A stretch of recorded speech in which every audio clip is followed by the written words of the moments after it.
خب دوستان سلام، سپر هستم. میخوام راجع به موضوع بدنسازی امروز صحبت کنم. نه از نوع بدنسازی حرفه‌ای که توش همه به نوعی مجبورن که از فیس فیس استفاده بکنن. میخوام راجع به نوعی از بدنسازی حرف بزنم که آدمای معمولی مثل من، مثل خیلی از شما، که صرفا فقط دوست دارن که یه ورزشی رو انجام بدن که اون اندامی که میخوان رو باهاش بسازن، ولی نه اندام خیلی برجسته و خیلی عضلانی عجیب غریب و یه بدنی که یه آدم نرمال فیت که نه اضافه وزن داره نه کمبود وزن داره، یه جوری فقط و فقط صرفا فیت باشه. دارم راجع به اونا صحبت میکنم، اون دسته از آدما که علاقه‌مند میشن به این ورزش. و خب تا من خودم بر حسب تجربه خودم، تا علاقه‌مند میشی به این ورزش، شما خب میگردی توی فضای مجازی، توی اینستاگرام، توی یوتیوب، یه سری محتوایی راجع به این ورزش میبینی که 90% اون محتواها از زبان کسی میشنوی که خودش یه بدن خیلی عضلانی داره، خودش قهرمانه، خودش به صورت حرفه‌ای تمرین میکنه، مربیه یا هر چیز دیگه‌ای، که بالاخره سالها تمرین داشته، سالها رژیم داشته، سالها مکمل مصرف کرده، سالها هم دارو زده. ولی ما میخوام بخش دارو رو از این قضیه بیاریمش بیرون و اینکه به صورت سلامت و بدون خطر این ورزش رو شروع کنیم. خیلی از شماها دوست دارین بدنتون فیت باشه، ولی میرید باشگاه، به حرف مربی گوش میدین، خب بعد چند ماه میبینین که اصلا بدنتون هیچ شباهتی به اونی که الگو قرار داده بودیم واسه خودتون که بخواد بدنتون شبیه اون بشه اصلا به اون سو نمیره. فقط بعدیش اینه که خیلی دیر آدم میفهمه، بعد حداقل یه سال آدم میفهمه که اون کسایی که شما توی فضای مجازی میدیدین و الگو قرار میدادین، بدنتون هیچ وقت قرار نیست شبیه اونا بشه مگر اینکه دارو مصرف بکنین. خب یه سری هستن میخوان بگن که خب ما دارو مصرف میکنیم، ریسکاش هم میپذیریم. خب اوکی، من اصلا راجع به اون دسته از آدمو صحبت نمیکنم، دارم راجع به امثال خودم که میخوان هم سلامتیشون رو داشته باشن هم فیت باشن صحبت بکنم. من خودم 2 ساله که تمرین میکنم، نه به صورت حرفه‌ای، بدون دارو. خب مکملم مصرف کردم ولی نه اونقدر. رژیم داشتم، هفته 3-4 روز ورزش کردم، مثل یه آدم عادی که همه زندگیشون ورزش نیست، مثل خیلی از اونایی که خودم اونا رو الگو قرار داده بودم. میدیدم که خب چه بدن قشنگی دارن، منم دوست دارم شبیه اینا بشم.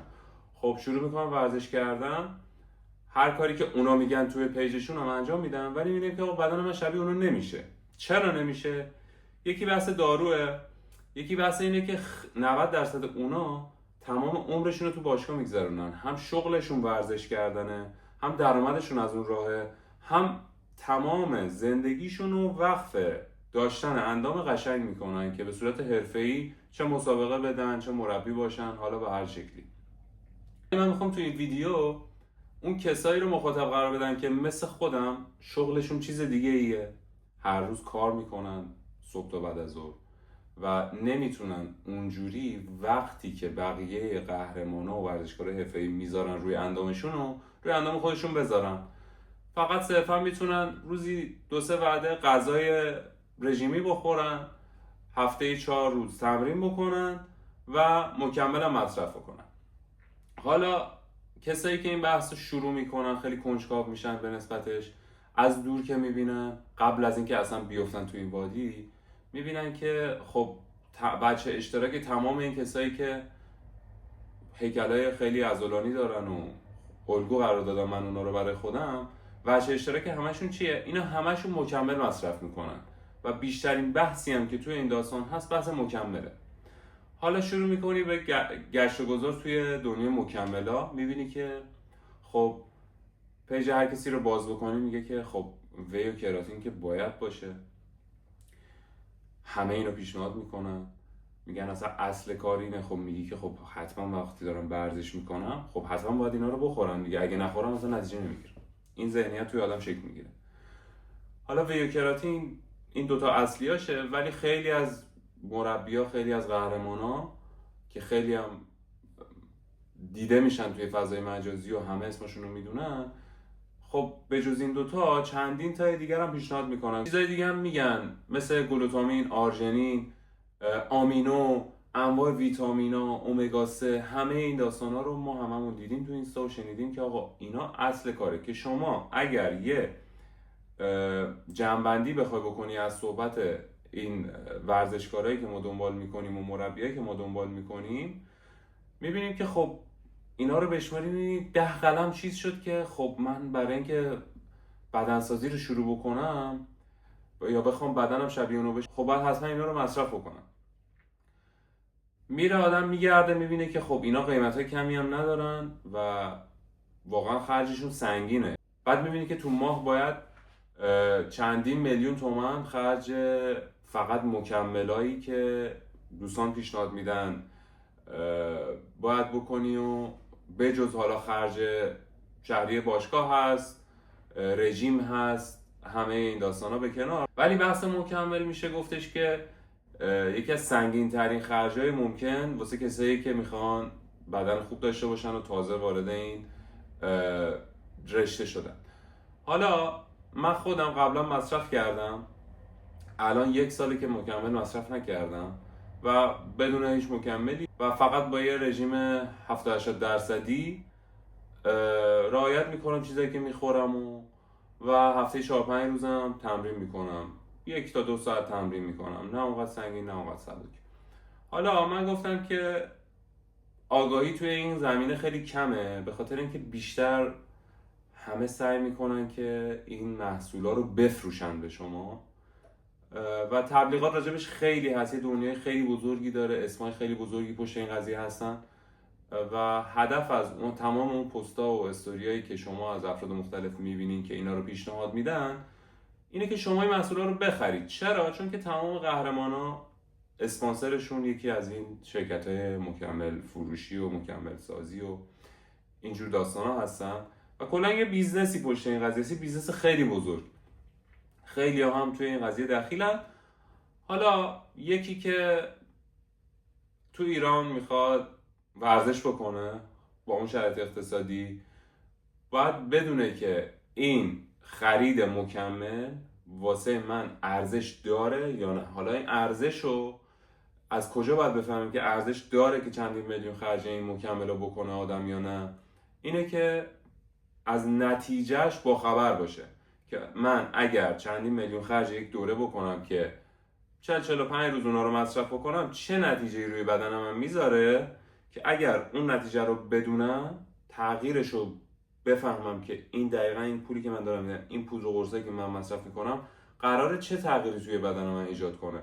اون موقع است که آدم میتونه تصمیم بگیره که آیا من این هزینه رو انجام بدم، این مکمل‌ها رو بخرم مصرف بکنم یا خیر. حالا ما چیکار میتونیم بکنیم؟ من خودم این ایده به نظرم رسید که توی یک دوره 40 روزه مصرف مکمل ببینم توی بدن خودم چه تغییراتی پیش میاد، اونو با شما شیر میکنم که نتیجه مصرف یک دوره مکمله. اینو توی دوره 40 روزه توی این ویدیو دوست دارم که همراهی بکنید، ببینید که بعد از 40 روز بدن من به عنوان یک نمونه آزمایشی از مصرف یک دوره مکمل چه اتفاقی براش میفته که شاید توی تصمیم گیری شما برای خرید و استفاده مکملات تاثیر داشته باشه. اون قضاوتش با خودتونه که این 40 روز چجوری میگذره و روز 0 و روز 40ش چقدر با هم تفاوت دارن. حالا توی این ویدیو راجع به تمام ریز داستانش با هم صحبت میکنیم. اینم فقط بگم که این 40 روز صرفاً و صرفاً فقط راجع به مکمل مصرف کردن نیستش، چون تو این 40 روز شما یک لایف استایل کاملا ورزشی رو قراره ببینین که توش خواب، غذا، ورزش، هوازی زدن، وزنه زدن، همه اینا درگیرن و مکمل فقط درصدی از اونو تشکیل میده. ولی خب روشن میکنه که این مکمل چقدر رو من تاثیر داره، چون من توی 1 سال گذشته بدون این مکمل‌ها تمرین کردم و بدنم الان توی این وضعیت هستش. حالا بعد از این 40 روز فقط و فقط این مکمل به لایف استایل من اضافه شده و نه چیز دیگه ای. اون وقت این تغییر چند درصدی بدن من میشه گفت عمده‌اش میرسه به این مکملایی که مصرف کردم و نقش این مکملات توی بدن من. حالا به خاطر همین من یه سری از اینا رو تهیه کردم که این دوره رو شروع کنیم با هم و نتیجهشو ببینیم. خب واسه این داستانم من چیزایی رو گرفتم که بیشتر شماها پیشنهادشو توسط کسایی که خیلی معروفن و همه دنبال میکنن شنیدین که آقا اینا چیزای اولیه‌ای هستن که شما باید مصرف کنید که یه بدن خوب داشته باشید. اولیش پروتئین ویه که دیگه نیازی راجعش صحبت بکنم، همه پیشنهادش میدن. مورد بعدی کراتینه که دیگه بیشتر از هر چیزی راجع به کراتین و اثراتش شما ممکنه شنیده باشید و یه جورایی وقتی که شما صحبت ها رو راجع به این مکمل میشنوین پیش خودتون فکر میکنین که دیگه معجزه است، اگر من اینو مصرف بکنم خیلی اتفاقای عجیب غریب واسه بدن من میفته. بعدیش الارژنینه که یه جورایی میشه گفت هممون دیدیم با کسایی که ورزش میکنن قبل از تمرین یه سری پودرها مصرف میکنن که به قول خودشون انرژی مضاعفی میده بهشون حین تمرین. واسه این مورد پری ورکاوت هم من الارژنین رو انتخاب کردم که یه جوری گردش خون رو بالا ببره و خیلی با انرژی تمرین بکنی. این از بخش ساپلیمنت ها. یه سری قرصایی هم همه پیشنهاد میدن مثل اومگا 3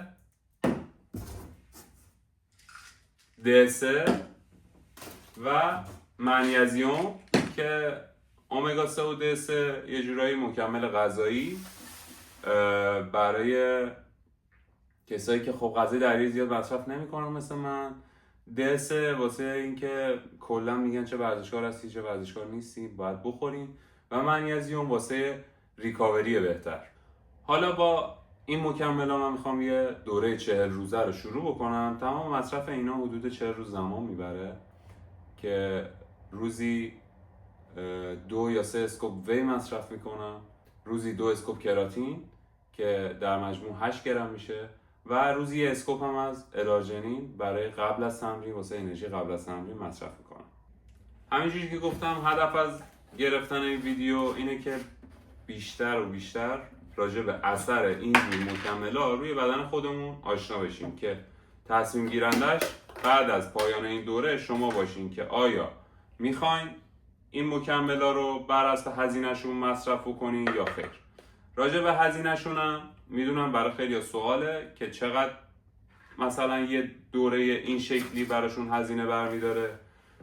براتون روی صفحه مینویسم قیمت تک تکشو که حالا این برندای نسبتا خوب و شناخته شدن ولی هم گرونتر از اینا پیدا میشه توی بازار هم ارزونتر از اینا دیگه. اونش موقع خرید خودتون تصمیم گیرنده این که کدومش رو میخواین انتخاب بکنین و مصرف بکنین، ولی حتما از جای معتبر بخرید، حتما از درجه کسی که میشناسید تهیه بکنید اینا رو، چون که خیلی خیلی زیاد جنسای تقلبی هستن و باعث آسیبای عجیب غریبی به بدنتون میشن. خب اینم وضعیت بدنی روز 0 شروع دوره است که ببینیم بعد از 40 روز چه اتفاقی براش میفته.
بریم امروز یه تمرین پای اساسی داشته باشیم. شروع هفته دوم دوره است و اینکه باشگاه هم همینطوری که میبینید هیچ خبری توش نیست و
شروع هفته سوممونه از چالش 6 هفته‌ای یا به اصطلاح همون دوره خودمون.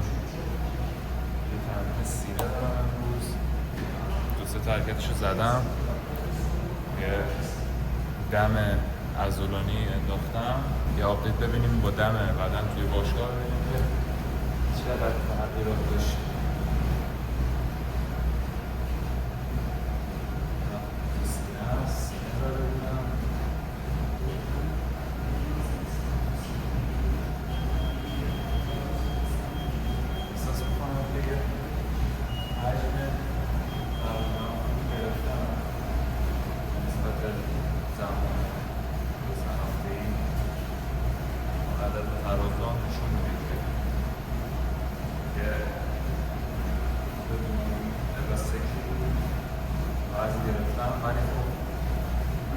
گرفتم یه ذره خب توی این کاتی که از قبل داشتم رو خراب کنه، ولی خب نداره دیگه.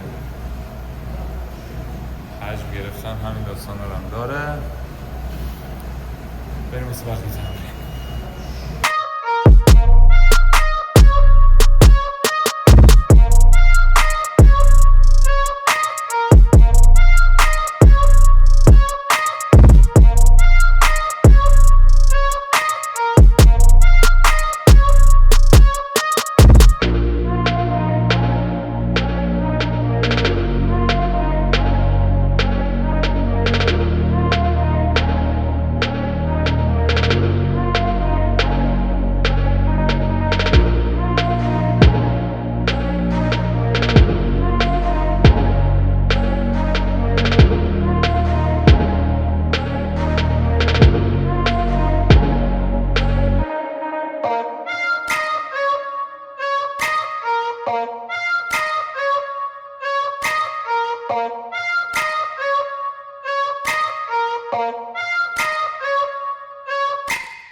آقا 6 هفته گذشت و تمرین منظم،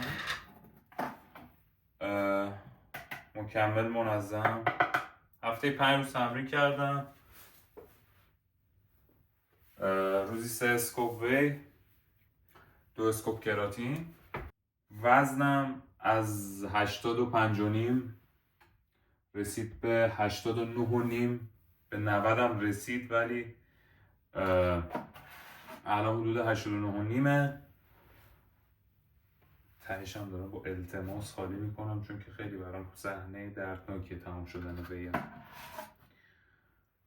و اینکه لحاظ کیفیت تمرین باید بگم که خب وقتی قبل تمرین هم ویو میخوری، همین که کراتین مصرف میکنی و همین که اون آرژینینی که من مصرف میکنم واسه این دوره خیلی کیفیت تمرینمو بهتر کرده. یعنی خیلی پمپ بهتری میگیرم تو تمرین، دم عضلاتم خیلی بهتر میشه به نسبت موقعی که اصلا مکمل مصرف نمی کنم.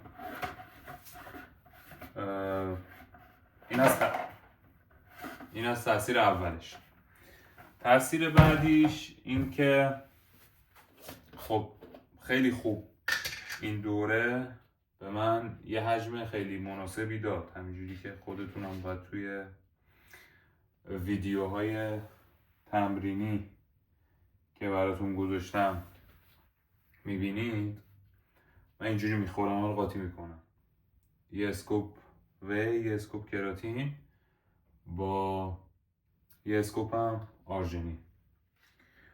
تفاوتی که کردم قبل و بعد این دوره واقعا معلومه. یه ذره قبل از این دوره حالت اسکینی شده بودم و الان یه ذره چند پرده بدنم چربتر و حجیمتر شد. یعنی اونقدر نه، ولی در حد همون 3-4 کیلو. خودم از لحاظ ظاهری این مدل پرحجم رو نمیپسندم اصلا. خودم دوست دارم که خیلی مثلا همون مدیوم، که وقتی که مثلا حدود 85 کیلو هم مدیوم هستم، خودم همون سایز رو بیشتر از همه تایم‌های دیگه دوست دارم. ولی یه باگی داره. باگش چیه؟ اینم خیلی جوابه. آرژینین اکسپلود ویدر یه ذره برای کات نمیشه مصرفش کرد، چون که قند داره، یه ذره کالریش بالاست، ولی انرژی موقع تمرین بمب عالیه و دم خیلی خوبی هم میکنه. یه تاثیر دیگه هم که داره که خیلی دیگه هم شنیدم میگن داره که واقعا هم حقیقت داره، اینه که تمرکز اجرای حرکت تو بالا میبره. نمیدونم حالا چه فعل و انفعالاتی تو بدن رخ میده که این تاثیر رو میذاره، که توی رپا خیلی متمرکز سر میزنی، نفس تو تنظیم میکنی، دامنه عالی، همه چی. یه تاثیر اینجوری رو من حداقل داره. چی داشتم میگفتم؟ علاوه لوک بدنی بدون لباس قبل از دورمو خیلی دوست داشتم بیشتر، چون که یه ذره کات‌تر بودم، کم هشتر بودم، یه ذره عمق کاتم بیشتر بود، ولی اون موقع با اون سایز از روی لباس اصلا جالب نیستش. یعنی اصلا انگار که تو هیچ ورزشی تو عمرت حالا کردی، فقط بدون لباسش قشنگه. که به درد تایم مثلا تابستون و حالا استخ میخوای بری ساحل، میخوای بری، میخوای یه لوک خوبی داشته باشه بدن بدون لباست، من خودم شخصا رو ترجیح میدم. ولی اینجوری که حدود 4-5 کیلو وزن اومده بالاتر، تو لباس خیلی بهتره. و کلا الان که حالا زمستونه، ولی کلا تو لباس و تیشرت و حتی وقتی سویشرت میپوشی خیلی یه ذره عریض‌تری، بدن پرپیمونتر نشون میده. هم بهم میگفتن که مثلا سایز گرفتی و بهتر شدی و چقدر بهتر شده بدن، در صورتی که من خودم بدن قبل از دورم خیلی بیشتر دوست داشتم. حالا با همه این تفاصیل لازمه، یعنی به عقیده من خودم خب اون بدن رو خیلی راضی بودم و خیلی اوکی بودم و اصلا مهم نبود تو لباس چه شکلی هم، خودم ظاهر خودم رو دوست داشتم. ولی به نظر شخصی خودم لازمه که سالی 2-3 بار 4 بار یه همچین دوره های پرکالری با مکملی، مخصوصا با بیوکراتین داشته باشه آدم، که هم عضلاتی که حالا توی کات بودن یه ذره تحلیل میره به هر حال، و اینکه یه ذره مثلا تو هر دوره‌ای بالاخره یه چند گرم عضله میسازی با توجه به نوع تمرینت، که حالا من تمرین 2 عضله تو روز کردم. تو این دوره همه رو تک عضله زدم. 5 پارت تمرین توی 5 روز، در صورتی که وقتی تو کواتم برنامه 3 پارت استفاده میکنم، 2 عضله تو هر روز. و اینکه چی داشتم گفتم، منظور این که به نظر شخصی من لازمه که توی سال 2-3 بار حداقل دوره های پرپروتئین و پر کربوهیدرات رو با مکمل و کراتین آدم داشته باشه که هم عضلاتش تحلیل نره وقتی که دوست داری بدنت کات بمونه، همین که توی هر دوره یه مقداری عضله بسازی. تمرین هم که میکنی خب به مرور زمان عضلاتت خیلی پخته تر میشن. اینا رو هم غافل نشین از ویتامینا که واقعا نقش مهمی دارن، غافل نشین توی سرحال بودن خودت. اینکه قرص مال موه ربطی به داستان نداره، ولی خب توی سرحال بودن خودت، پوستت، اینا مال موه، خودت، پوستت، موت، بدنت، انرژیت، سطح انرژیت با ویتامین B که میخوری، با منیزیومی که میخوری واسه ریکاوری. من واقعا به منیزیوم اعتقاد دارم، یعنی وقتایی که میخورم منیزیوم، یه شب درمیون استفاده میکنم، مولتی منیزیوم 200، دوز روزانش 200، ولی من یه روز درمیون میخورم، چون وقتی که میخورم خیلی خوابم میگه، دوست ندارم خوابالو باشم. اینو راستی قبل از باشگاه نخورم چون که واقعا خوابم میگه، میذارم واسه شب قبل از خواب استفاده بکنم و همین. اینا رو هم در نظر بگیریم، مخصوصا ویتامین دی که حالا چه ورزش بکنی چه نکنی، یعنی توصیه هر دکتری که من شنیدم اینه که روزی 1000 میلی گرم آره ویتامین دی توی روز باید مصرف بکنیم هر کسی.